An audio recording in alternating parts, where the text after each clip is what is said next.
Hi, and welcome to the Bookkeepers podcast. I am joined today by Chris McDowell from Bristol, and we are here today to talk about all things websites.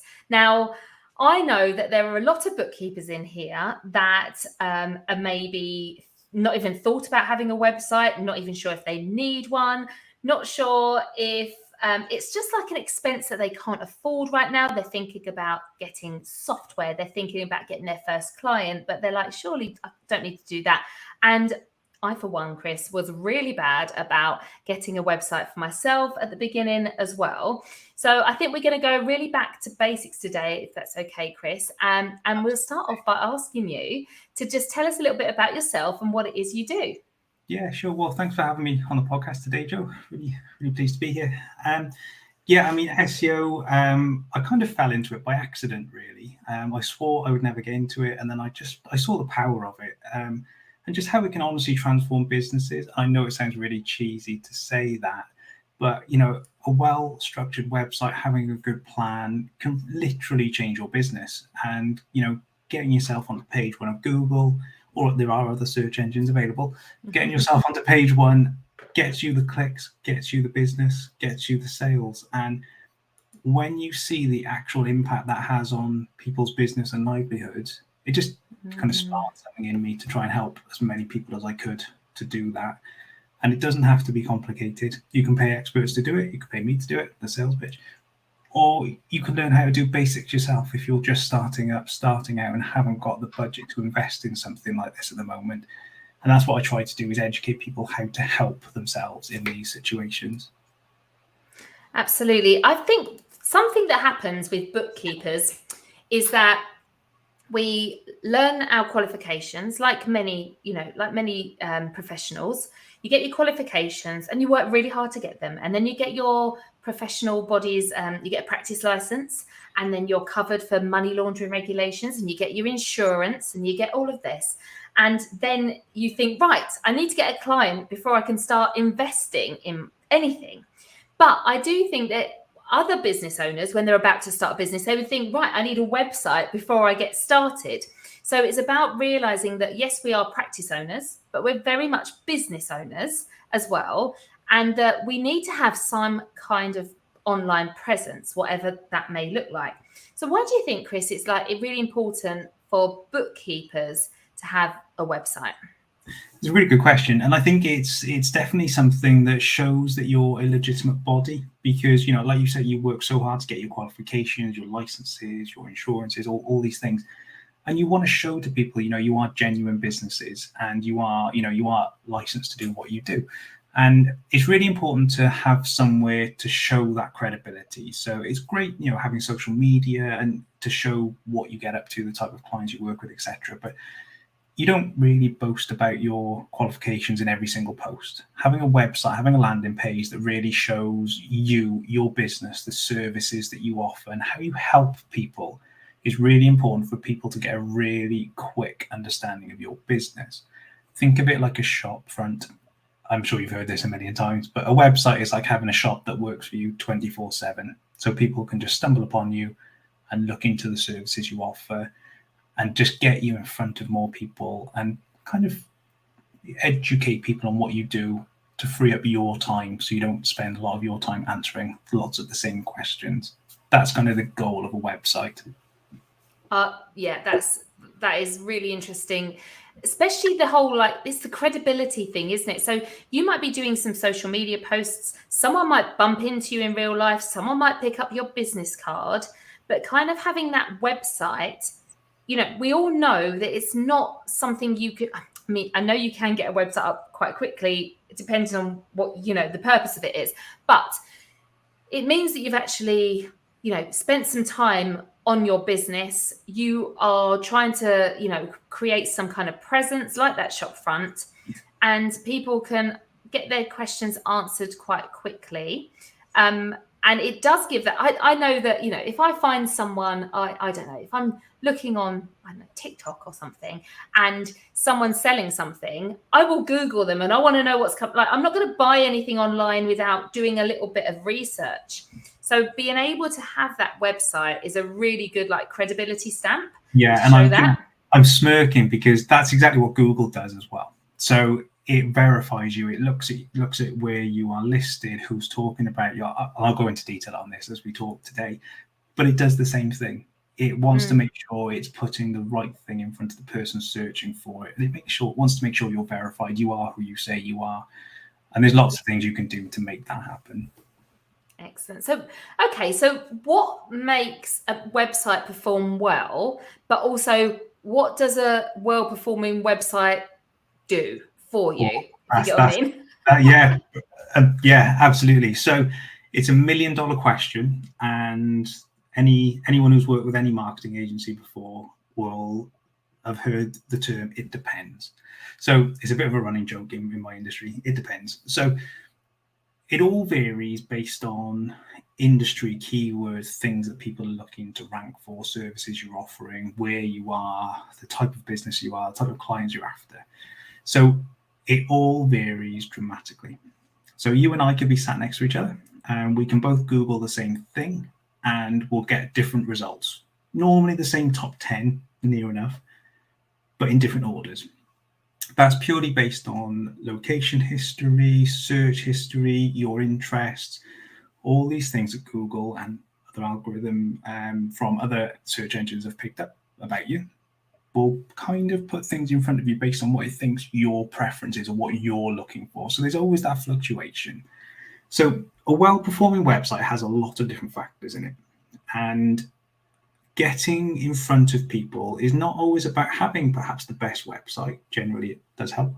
But Google, in the nicest possible way, and this is for any search term, it doesn't care about you or your business. What it cares about is the person searching for that thing, and can it provide the best answer to that person? So this is where marketing really comes into its own in the sense that it's not about what you're selling, it's about what people are searching for.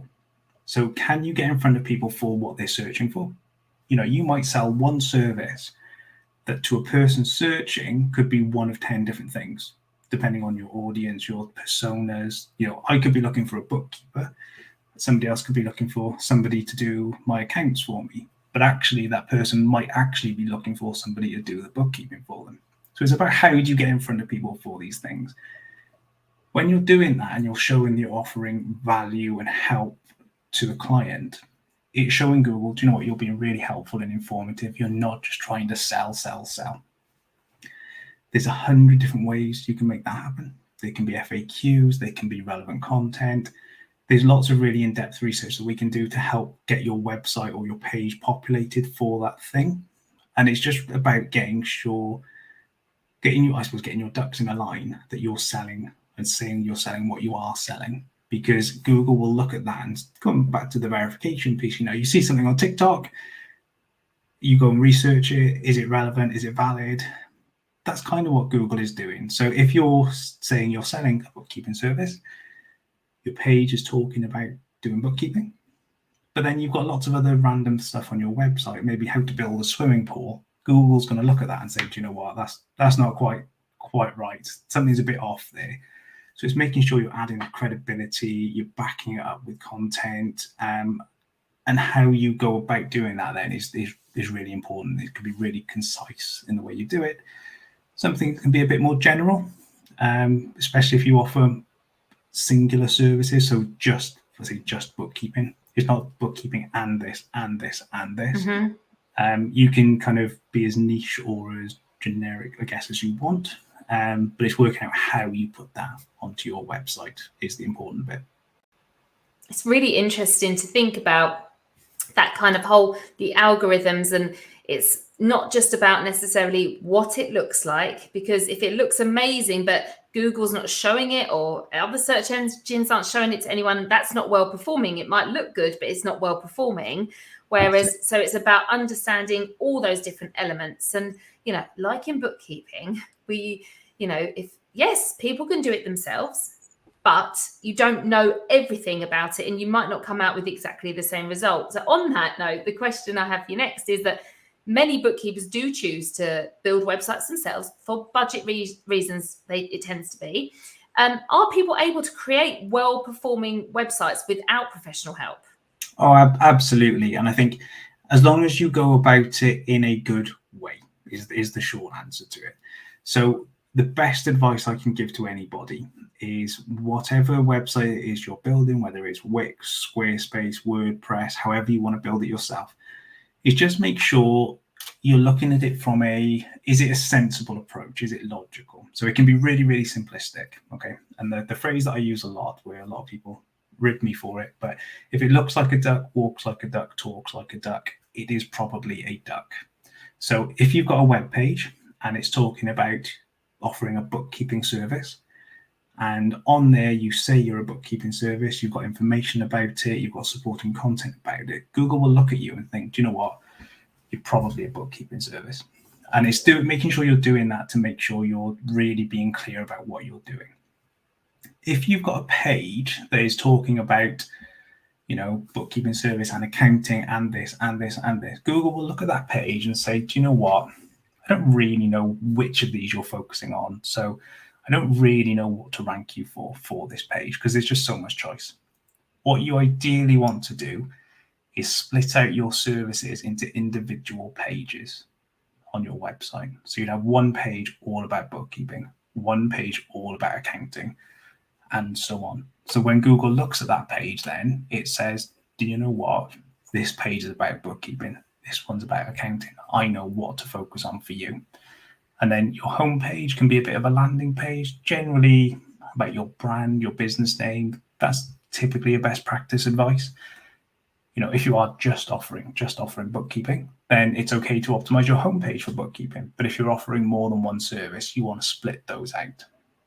So making sure you've got relevant, useful content on those pages, you've got some blog articles, something like that supports the service you're doing. That's a brilliant basis to start doing things yourself. That is very good, because I think a lot of the time we think about just putting it all on one page, and then it's about thinking about Google and how it needs to really know in simplistic terms, not overcomplicating it. And it's a bit like us trying to talk to our ideal client. If we try and talk to everybody, we don't land with anybody. But if we try and talk specifically to one, so try and think about that as well from Google's point of view, one service per page. Okay, so that sounds like a big pitfall that I was going to ask. What's some of the common pitfalls that people do when they're building themselves? That sounds like one of the biggest ones. It really is. It really is. And I think if you can, like I say, simplistically split it out into pages to talk about these things, is going to do you wonders. One of the other things is you've probably heard of keyword stuffing. So there's lots of different algorithms and ways you can do keyword counts on web pages. Not one size fits all. So it's really dependent on industry. The best advice I can give is if you just Google the service that you want to offer, see who comes up in the top 5 and just do a search on that page for how many times that word comes up. So as an example, I'm going to Google bookkeeping in Bristol as an example, and then find the top 5 pages, search on that page how many times the word bookkeeping in Bristol comes up, take an average so you know roughly then how many times to use that on your page. Because what you'll find is a lot of poor performing websites have got it too many times or not enough times. There's generally not a sweet spot for it. It's not an exact science, but it's the best way to go about working out how many times to use a keyword on a page. That's a really good top tip. I really like that. That's a really good top tip. That's something that anyone can do and then implement it onto thetheir website. Yeah, super easy. I really like that. Yeah, that's cool. And that's the thing, isn't it? It's like in business, we if we want, if we see someone doing really well, it's about how do we mirror what they're doing, what's working. Yeah. The success leaves clues. So let's go and have a look for the clues. Do you know what? I think so. All the tips here today are sort of the real basic level, what you can do yourself. When you start to branch into, serious work that you want to put into your website, there's some really in-depth evaluations that we do, and we look at, what are your competitors ranking for? How are they ranking? So it could be keywords that you're not even thinking about. So it could be, blog posts. How do I do bookkeeping myself? whilst you don't necessarily want to let people do it themselves because you want their business, you're Mm-hmm. answering questions, because what you might be able to do in that blog post is say, hey, you could do it yourself, but have you considered all the time you'll save by offloading it, etc., etc. So it's all about working out what is working for your competitors, because imitation is the best form of flattery. If it works for them, it'll work for you. You've just got to be better than them to get found and get those claims. Absolutely. And I think lots of people, we're not saying here, go and copy everything that they're saying. Absolutely We're going, not. just go and have a search and see what's working well for them with the amount of times they're using those words and things. So with regards, you had mentioned earlier, WordPress, Squarespace, Wix. Is there any website builder that is inherently better if you want to do it yourself? Do you tend to, or is it all a little bit? So it's a really contentious question. That it depends who answers it. I am perhaps a little bit biased because I'm a Wix partner. I think Wix is a really good platform for ease of use. So Squarespace is really lovely and visual. It's great. WordPress, generally pretty good in terms of doing it yourself, so long as you're happy with a little bit more technical understanding of how things work. Mm-hmm. Wix is a perfect blend of the two, because you can do all the visuals, drag and drops that you like yourself. But from a technical perspective, you've got loads of added extras that you can do from an SEO perspective. So you get all this added benefit from sort of the WordPress technical side of it into Wix. Some things like that you can't do in Squarespace. So Squarespace, very visual, very pretty. Wix is a real good blend of the two, in my opinion. And there's kind of the old adage that Wix isn't great. It's, in my opinion, very old thinking. In the last 5 years, they've come on leaps and bounds, and it's just incredible what they can do now. And I would wholeheartedly recommend it as a website platform. I've got clients on Wix, and they do brilliantly well. I would agree. I mean, I am a technophobe. I am not into this stuff at all. But when we started, we've just had a new website actually professionally built, so it's different. But we built this business on Wix, and it was been fantastic. And my page for my bookkeeping practice is Wix, because I can use it, I can play around with it. I feel like it's got the same kind of feel as Canva to me. I don't, if that makes sense. It's like similar kind of, and so for ease of use for someone that's like, don't try and get me to code or something. I don't know what I'm doing. Yeah. So it's really, really user friendly, and there's tutorials, and I don't know what I did, which I don't know if this is another reason why it's great to have an ideal client, is that when I was looking at Wix, there's so many templates that you can pick from.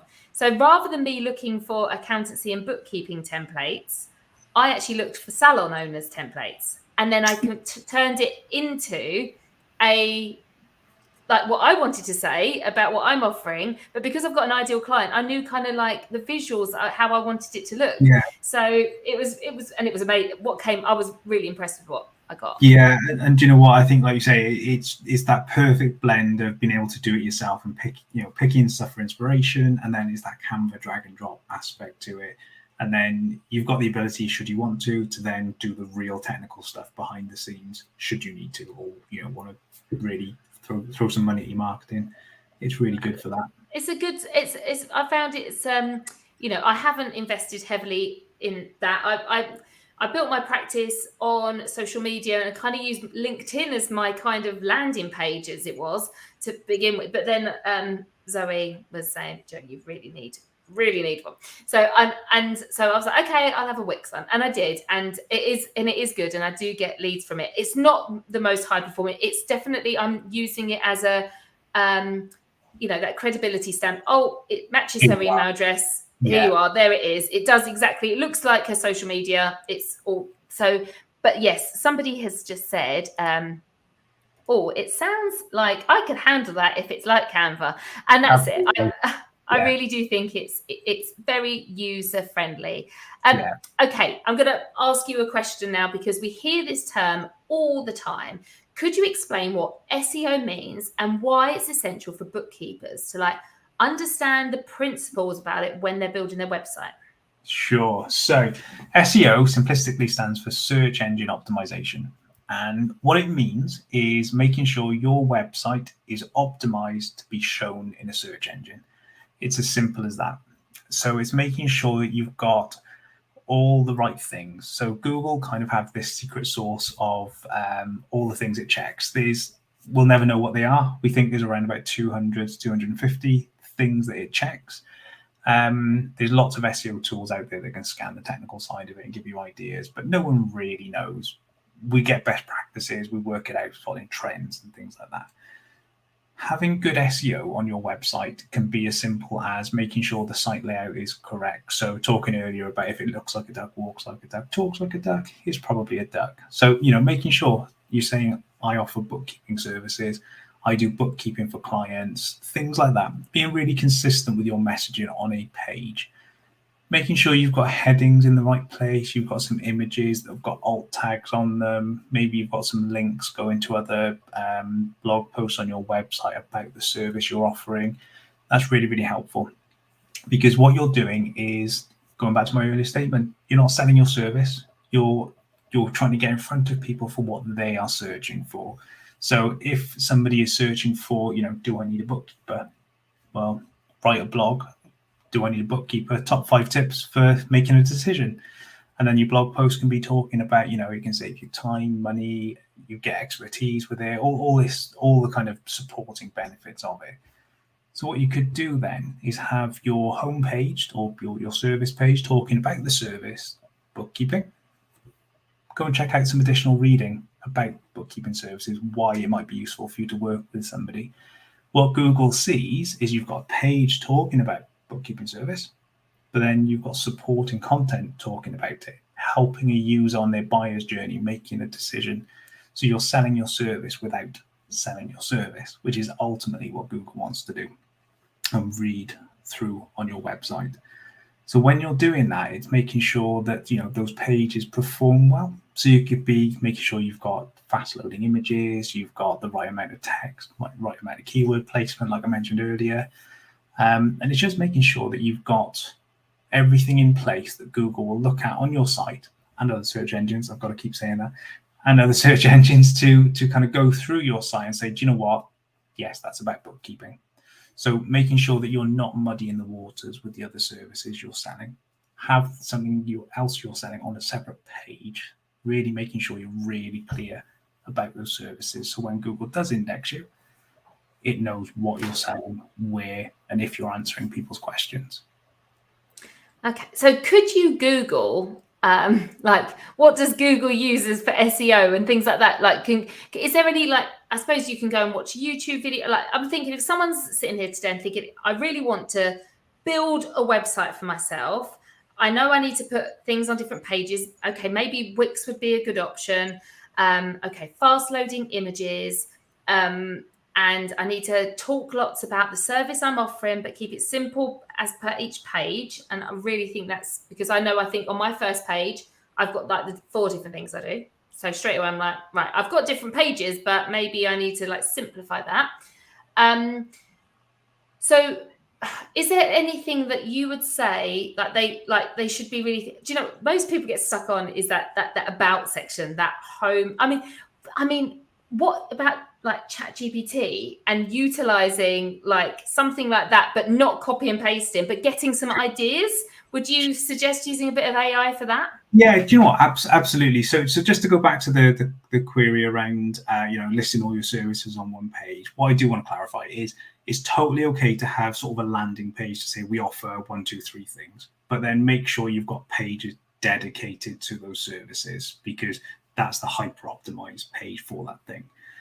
What you can use AI for is a really great way of doing it. Actually, you can prompt ChatGPT to say, come up with 10 frequently asked questions that people are asking around, do I need a bookkeeper? Something like that. That'll then give you an idea of these things. What I then do is go and get some real data. So I would go into Google and I would search for, top 5 tips for needing a bookkeeper, something like that. Whatever it is you want to get found for. You then get your top results, so you can see what sort of content is performing well.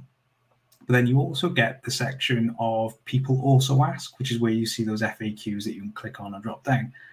So that is actually showing you what sort of things people are looking for. So if you can get that kind of content into your page about bookkeeping, then you are more likely to be showing to Google, do you know what, you're answering the questions people are searching for. So there's lots of little nuanced things you can do in there. Going back to the credibility statement, if you can get some reviews in there to say, you've got a bookkeeping service page and you've got some reviews, especially if they are live feeds from Google My Business, people will see, do you know what, that's credible because it's an actual review.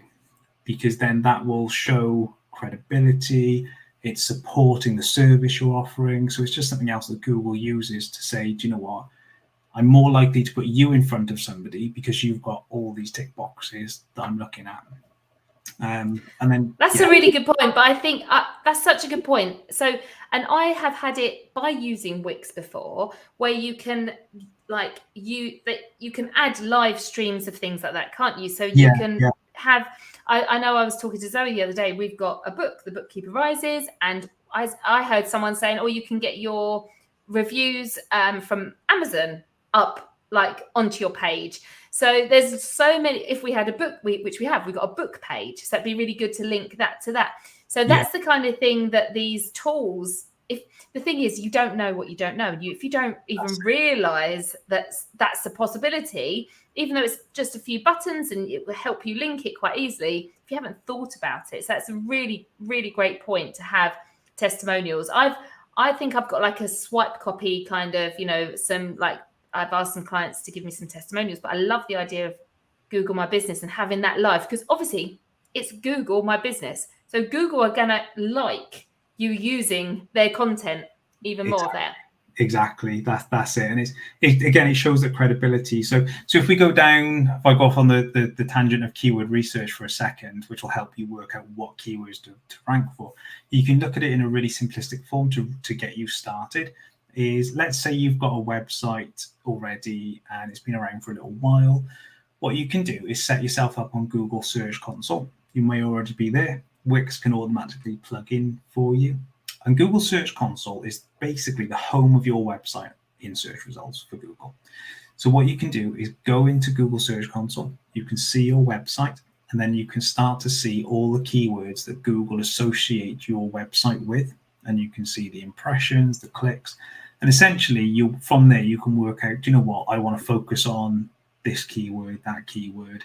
And it gives you a really good starting point to then build on that. There's far more in-depth SEO research that we do as part of our sort of managed plans and strategies and things like that. But as a starting point, it's a really good place to start. And it just helps you, you can go into Google Search Console, you can see that perhaps you're being picked up for bookkeeper in Bristol. I'm using Bristol because I'm based here, a little bit biased to that search term. You can then go and Google bookkeepers in Bristol and work out who the top 5 are, what sort of content have they got on their web pages, and then bring that idea into your site then, because it's that sort of well-performing content that does well in search engines in that area. Wow. Some amazing tips here, Chris. I'm really, really loving this. So I think we've covered loads today about loads of top tips on how to get started by yourself if you're using something like Wix or Squarespace or something like that.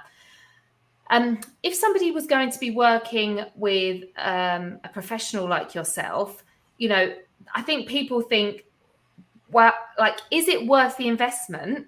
What's the difference here? And how, and how much is something? I know obviously it's how much, there's how many, depends on how many pages you have and everything. But I think people, we catastrophize these things and we assume, oh, I just can't afford that. But when we start thinking about, okay, you have obviously got all this knowledge and you've said, do this, and that you could use this and use that. And then we think, well, but I could be doing bookkeeping there and making money, or I could be managing my team or implementing new software. Is it a good thing in my time? What are the benefits of working with a professional to help you with this? I mean, it's big question. I think you've highlighted the main reason there is that you don't need to spend all your time doing this. You started your business to do what you do, not to learn SEO, not to do digital marketing. So what I do for my clients is I take all that what if, what do we need to do, all that away. That comes over to me. So my goal is to demystify SEO. So to begin with, we have a bit of an onboarding session. So we work out, what do you want to get found for? What's the thing that you do that you want to get clients for? I take that away. I go and do all the research then to work out, what sort of search terms, what's the best keywords, what do we need on your pages, what does all this look like? What are your competitors doing? How are they getting their traffic? Translates that into a plan then that'll say, hey, I think we need to create a page, it needs to have this content on it, needs some reviews, needs these FAQs, needs all this information on your site to get ranking for this keyword. So we then work out a plan of how we do that, whether you want to build the site, the page yourself, whether you want us to do it, whatever it might be. But then algorithms change, and we've not really talked about algorithms today. Algorithms are the ever-moving goalposts. So, we do something today and it's absolute gold standard for SEO. It's all based on best practice. Google come along tomorrow and update their algorithm. They've moved the goalposts. Everybody changes in the search rankings. Somebody else is now in the top 5.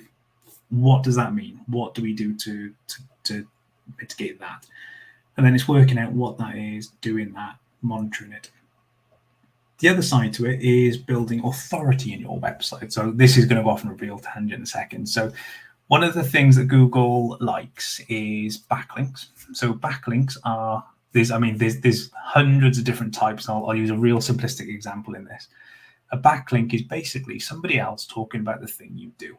So think of it like a Michelin star restaurant, okay? So your business is the Michelin star restaurant. That's great, but people know about it because they've read the Michelin star guide. So you've got to have your website top performing, doing really well, doing what it needs to do. Then you've got a guide over here talking about your website. So Google will be looking at your website and say, do you know what? Looks like a duck, talks like a duck, walks like a duck. There's somebody else over there saying they're a duck as well. So when it goes onto your website and sees that you are a duck, oh yeah, definitely. That's where the credibility comes in with search results. So it's doing that over and over again. SEO is like compound interest. The more you do, the longer you do it for, the better results you get. There's a bit of a graph that I put out on my Instagram a little while ago that's basically saying the cost of SEO is like this. The benefit of it is like this. And that's exactly what happens. SEO properly can take 3 to 6 months to really kick in. It's generally quicker than that where you start to see the needle move, but to really get the impact of it is around that 6-month mark. And then it's just building, expanding the keywords, expanding the things you want to get found for, and getting you the traffic for it. We've done this for all our clients. And one of my favorite examples is there's a small gift box company in Bristol that sells sort of local produce in boxes as gifts, whether it's beer, chocolate, sweets, whatever it might be. Last Christmas, we planned for Christmas about 9 months in advance. And so I was talking Christmas gifts in March. By Christmas, they were competing with the likes of John Lewis and Marks and Spencer's. Wow. And that sort of level was costing around £200 a month. So when you're up against those big spenders like that, doing it properly really helps your business, your website. So come December, they had to shut their website because they couldn't handle capacity, which is great. It's a lovely problem to have. But it's making sure you're doing all the things in the right order at the right time to get those benefits.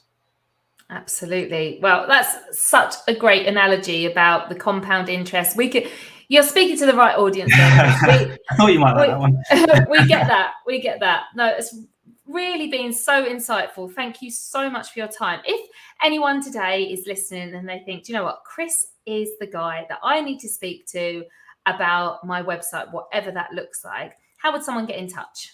Absolutely. So I am Briz Tectonic on all social media platforms.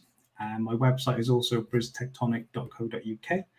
I am going to be launching shortly a little bit like what you do actually, with a group where we sort of go through all this together and we work at what we can do on your website. It'll be a small coaching session for about 20 people. We've got a bit of a wait list already, so when that is ready, there'll be a page on my website.